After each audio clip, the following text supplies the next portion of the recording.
Düşünce. Yazan Cemil Kermençikli. Bir gün çalka düşüp yattım, pek derin oylarga battım. Anda hayatın lezzetini taptım. Acı mı, tatlı mı dep sorma. Eki oy dolaşa mıydı? Nomerde mi tursam, yoksa üyde? Kayda tursam para gerek. Ya senin paran var mı dep sorma.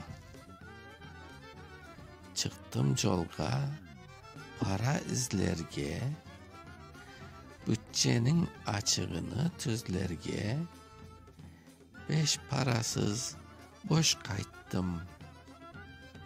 Kaç adama bardın dep sorma. Fakire barsan parası çok. Cengine barsan keregi çok. Dilenciden gözleri tok.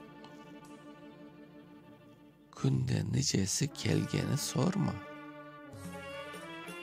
Anladın ya, boş kayttım. Yine çalka düşüp yattım. Yine derin oylara battım. Fakat ne düşündüm dep sorma. 1923. Okuyan Mustafa Şahin.